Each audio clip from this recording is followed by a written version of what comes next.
Qala Nabi sallallahu alaihi wasallam, Nabi sallallahu alaihi wasallam telah bersabda, sayati ala ummati zamanun yafirruna minal ulama'i wal fuqaha'i. Sayati ala ummati zaman, maka akan datang atas umatku suatu masa nanti, kata Nabi nih. Jadi Nabi telah mengisyaratkan kepada kita akan datang pada suatu masa terjadi pada umatku, yafirruna minal ulama'i wal fuqaha. Mereka berpaling daripada ulama, mereka lari daripada ulama dan fuqaha.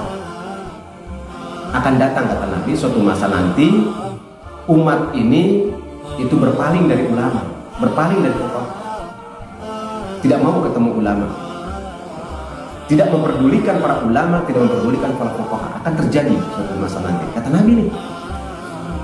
Boleh jadi itu sudah terjadi sekarang di zaman kita, ya. Umat Islam ini sudah tidak memperdulikan lagi para ulama, ya. Sudah tidak ada rasa ingin berkumpul lagi dengan para ulama. Mereka pada lari, mereka pada menghindar daripada ulama dan fuqaha, tidak mau berdekatan dengan para ulama. Fayabtalihimullahu bisalasin baliyatin.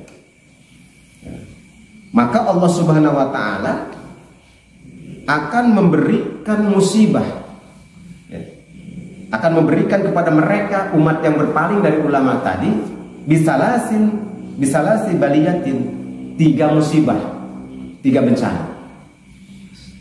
Jadi bagi umat yang berpaling dari ulama, umat yang menjauhi ulama, oleh Allah akan diberikan 3 musibah umat itu, ya, 3 musibah. Musibah apa saja? Ulaha yarfa'ullahu al-barakata min kasbihim. Musibah atau bencana yang pertama, kata Allah, akan diangkat oleh Allah keberkahan dari usahanya, ya. Jadi di tengah-tengah umat yang meninggalkan ulama ini, itu akan diangkat keberkahan dari usahanya. Jadi usaha apapun yang dilakukan oleh umat itu nggak ada berkahnya, nggak ada berkahnya sama sekali. Di lingkungan umat itu tidak ada keberkahan sama sekali. Mau punya duit, nggak punya duit, nggak ada berkahnya.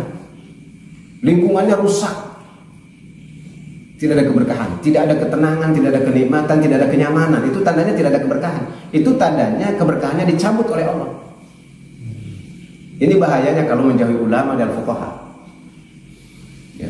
Akan diangkat atau dicabut keberkahan dari setiap usaha yang dilakukan oleh umat itu. Usaha apapun tidak ada berkahnya. Bahkan lingkungan menjadi panas terasa. Rizki juga kok punya duit banyak habis, apalagi sedikit, banyak aja habis, ya. Kemudian penyakit nggak berhenti di lingkungan itu, ya. Itu tandanya tidak berkah. Wasaniyatu, kemudian musibah yang kedua, yang sudah, yusallitullahu ta'ala alaihim sultanan zaliman. Musibah yang kedua, Allah akan memberikan kuasa atas umat itu pemimpin yang zalim. Nah, ya. Jadi umat yang meninggalkan ulama, umat yang tidak peduli kepada alim ulama, maka kepada umat ini akan diberikan kekuasaan seorang pemimpin yang zalim. Hati-hati saudara. Apabila di lingkungan kita, di masyarakat kita, di negara kita, kita dipimpin oleh pemimpin yang zalim, nah, introspeksi diri kita. Jangan-jangan umat ini memang sudah jauh dari ulama. Makanya oleh Allah tadi diberikan musibah tadi. Umat itu dipimpin oleh pemimpin yang zalim, pemimpin yang senantiasa menyengsarakan rakyatnya, pemimpin yang senantiasa mementingkan dirinya sendiri, tidak peduli kepada yang dipimpinnya. Ini jangan salahkan pemimpin, boleh jadi rakyatnya yang salah, umatnya yang salah karena tidak peduli sama ulama, menjauhi ulama, tidak mau mendengar arahan atau nasihat dari para ulama. Itu musibah yang kedua. Wasalisatu, nah musibah yang ketiga, yakhrujuna minad dunya bighairi iman. Akan keluar umat itu dari dunia ini tanpa membawa iman. Naudzubillah. Jadi ini ngeri, saudara-saudara. Apabila umat manusia, umat Islam sudah tidak peduli kepada alim ulama, tidak peduli kepada para fuqaha, apalagi hukama dan kubara, ngeri umat itu meninggal dalam keadaan tidak membawa iman. Betapa tidak? Karena boleh jadi karena dia menjauhi ulama, hidupnya tidak terpimpin, hidupnya tidak terbimbing, bahkan dikuasai oleh hawa nafsunya. Itulah yang menyebabkan dia mati dalam keadaan su'il khatimah. Naudzubillah. Nah, ini 3 musibah yang harus kita renungkan, saudara-saudara sekalian, akibat daripada menjauhi para ulama, para fuqaha, para hukama, apalagi kubara. Ini Rasulullah SAW yang bersabda. Dan boleh jadi peristiwa itu sudah ada di zaman kita. Apabila itu memang ada di zaman kita, di lingkungan kita, di masyarakat kita, di negara kita, mari kaum muslimin wal muslimat melakukan muhasabah, melakukan introspeksi diri.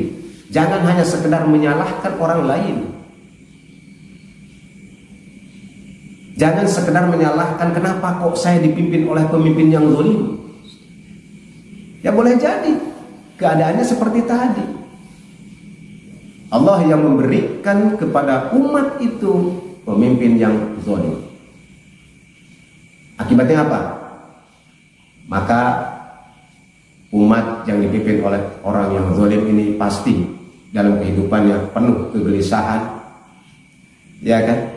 Penuh keresahan, kepanikan, karena namanya juga dipimpin oleh pemimpin yang zalim. Tidak ada keadilan di situ.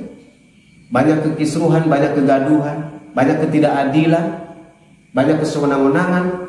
Akhirnya karena umatnya jauh dari ulama, tidak mendekat ulama, tidak ada nasihat. Hatinya kering, timbullah apa? Rasa putus asa, rasa gelisah. Inilah yang menyebabkan umat itu mati tidak membawa keimanan. Karena dia mati dengan penuh keputusasaan, kekecewaan kepada dirinya, kepada keadaan. Mungkin dia kecewa juga kepada Allah. Kenapa Allah kau memberikan kami kehidupan seperti ini? Nah, inilah hal-hal yang membahayakan kepada keimanan. Dan pada akhirnya apabila meninggal dalam kondisi keimanan seperti itu, atau tidak ada iman sama sekali, khawatir meninggal dalam keadaan su'ul khatimah. Na'udzubillah, semua na'udzubillah. Mudah-mudahan Allah hindarkan kita dari kondisi yang demikian, saudara-saudara sekalian. Oleh karena itu, supaya kita tidak terhindar dari kondisi itu, mari mulai sekarang rubah cara berpikir kita, rubah berperilaku kita. Ikutilah apa yang disabdakan oleh Rasulullah SAW dan juga apa yang disampaikan oleh para ulama-ulama kita, terutama ulama-ulama amilin, para hukama, apalagi para kubara. Insya Allah akan ditimbulkan keberkahan dari langit dan bumi, dan akan ada perubahan di dalam kehidupan kita, di dalam masyarakat kita, bahkan di negara kita menjadi sebuah negara yang baldatun thayyibatun wa rabbun ghafur. Amin ya rabbal alamin. Hanya kepada Allah kita memohon dikuatkan iman kita, dikuatkan Islam kita, dan diampuni atas segala dosa-dosa dan kesalahan kita.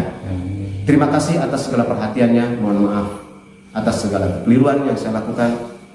Hadanallahu wa yakum ajma'in. Wallahu muwaffiq ila aqwamit thoriq. Wassalamualaikum warahmatullahi wabarakatuh. Waalaikumsalam.